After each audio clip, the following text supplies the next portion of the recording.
Marami pa lang.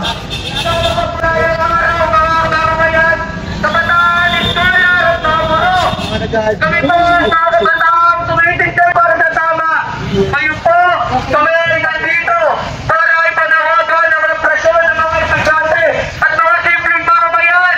Defend! Defend! Defend ang freedom! Defend! Defend ang freedom! Ang unang tagapagsalita, si Michelle Leona ng Barangay. Sumagat ako nun.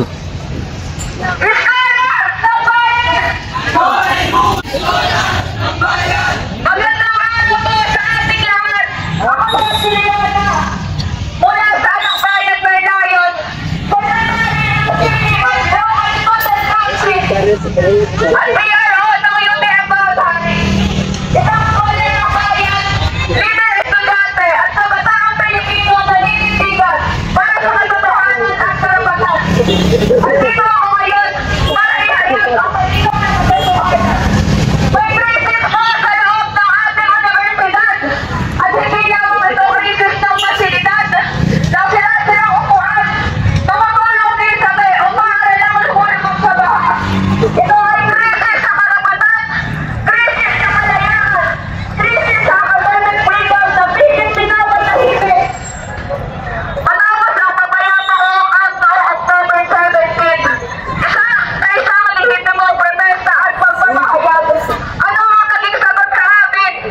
Pagpapatawag, notice of appearance, pananakot, hindi pakikipag-usap, hindi pagtuon, hindi ng kabataan, kundi pagkikigit at pagtatangka na supilin ang karapatang pagpahayagan pag-organisa. Ito ang dapat nating pag-usapan. Ito ang dapat nating labanan. Dahil ang universidad ay dapat espasyo ng malayong pag-iisip, hindi lugar ng pananupil. Dapat tahanan ng sinisiligyan sa lahat, hindi tahanan ng patahimikan. At ang kabataan na pag-asa ng bayan ay hindi dapat retorting bansa.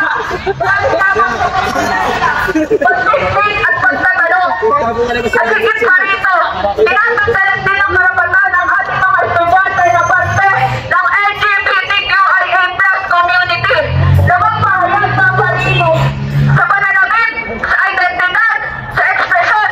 Sila ay nililimitahan ng mga striktong patakaran na nagdidikta kung paano dapat silang kumilos o magpahayag.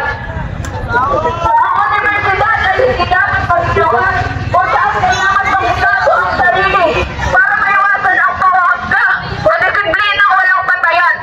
Ang kalayaan sa akademya ay hindi buo kung ang mismong pagkataan ng estudyante ay pinagkakot na walang sahod. Habang naluluma at nasisira ang ating mga pasilidad, habang lumulong sa problema ang mga estudyante araw-araw, bakit ang kabataan ang pinapatawag? Bakit ang kabataan pa ang tinatakot? Bakit ang kabataan pa ang pinipilit patahimikin? Kaya nais kami tanungin ko sa inyong lahat. Umayang ba tayo na matuloy na pagpapatahimik sa ating mga kabataan na estudyante? Umayang ba tayo na ang universidad na dapat pera at ang malayang pagpapahayag ay magkikita ng pananupil? Umayang ba tayo na ang mga universidad ay tinatakpan ng diskatong kami? Hindi tayo dapat pumayag. Hindi tayo dapat manahimik. Hindi tayo dapat umatras. Dahil ang academic freedom ay hindi pasimusyo. Ito ay karapatan natin bilang mga estudyante. Karapatan natin magtanong, magpasita, magpasalita, at magpahayag ng walang takot sa isang pumipigil. Ang karapatan ng bawat estudyante at ang kanyang identidad, ekspresyon, ang kasarian, at ang universidad sa bawat sino makalaya ay sabang namumuna sa panunupin. Paano nila ipagkailangan ng malawak na kalayaan sa lipunan? Kaya narito ako ngayon, hindi dahil hindi ako natatakot. Kundi dahil mas natatakot ako sa isang universidad na hindi nagkakasansad ng kritisismo. Hindi.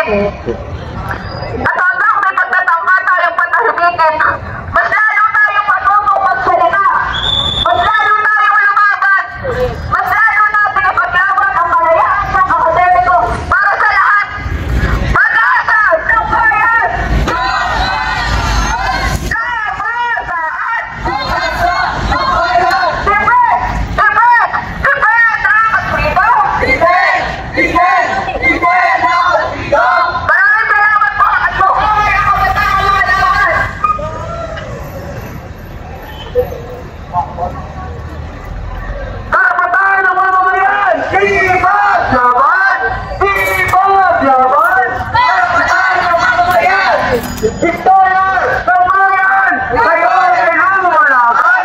Kayo ay lumalaban! Historia ng bayan! Magtutunod na sa pagkakita. Mula sa CPM. Oh, pilot nga ito dito. Isang mapagpalaya at maalam na hapon sa inyong lahat. Ako si Penelope Hong Formelosa Talamante at isa sa labing-anim na pinatawag at binabaan ng memo ng Universidad de Manila sa nangyari o sinagawang walkout noong October 17, 2025. Mga kasama, mga kapwa ko mag-aaral, mga nag-iikutos para makapasok sa loob ng Universidad de Manila at mga mamamayan na nanonood sa aming harapan ngayon. Nagtitipon tayo ngayon sa isang kritikal na sandali. Ang ating pagtitipon dito ay hindi lamang tungkol sa problema sa loob ng Universidad de Manila. Ito ay isang patiktik sikaw na nag-uugnay sa ating lokal na karanasan sa malawakang krisis ng edukasyon at lipunan na kinakaharap ng ating bansa. Sa kalukuyan, nanginginig man ako para habang nagsasalita sa inyong harapan, makakaramdam man ako kasalukuyan ng takot dahil sa ipinapangdemo sa amin na mamayang aming haharapin. Naninindigan ako at nangigibabaw ang aking tatambangan dahil naniniwala ako ang pagiging tahimik ay pagsunod at pagiging tuta sa mga tutang administrasyon. Noong October 17, nagsagawa ng peaceful rally sa harap ng universidad at nakiisa ang Universidad de Manila para sa university-wide walkout na kaugnay sa pagtindig laban sa katiwalian na nangyayari sa loob at labas ng pamantasan. Ngunit higit sa lahat, ito ay pagtindig laban sa mga sistematikong problema na nararanasan ng ating bansa.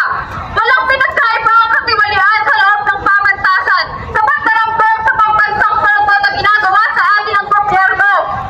Ngunit ang tugon ng administrasyon, binabaan kami ng memo at isang forma ng red tagging, represyon sa mga estudyante na sa loob ng universidad gusto lamang ay maayos na pamumuno sa mga nakaupo sa pwesto.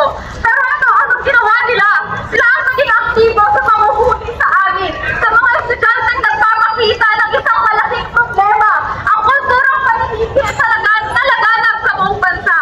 Kabilang sa 16 na liber estudyante, ang 6 na opisyal mula sa aming kolehiyo, ang College of Business and Management, at ako na may mataas na katungkulan sa aming kolehiyo bilang isang vice-presidente sa loob ng pamantasan, parehis kong ikinagagalit at dinokot nila dahil ang pagbabasa amin ng memo sa mga liber estudyante na bumaboses para sa kapwa nila sa bayan ay forma ng pagnubil, pananakot at pagpapatahimik sa amin na ang tanging layunin lang naman ay panawagan ng kaayusan at pananasukan sa gitna ng bulok at ng sistema sa loob at labas ng UTM. Ang walkout ay isang nagbunyod ng makatwirang panawagan tulad ng pananagutan sa mga tiwali, sapat na kondo at sa kalidad na edukasyon, pati na mga kunang-kunang na pasilidad, mga classroom at mga surot ng mga upang puro-surot para sa edukasyon, agarang sweldo sa mga guro at kalayang ng malayang pag-iisip at malayang pagpapahayag. Ngunit sa halip, ginagawa itong bungot ng takot at pananakot para manahimik kami.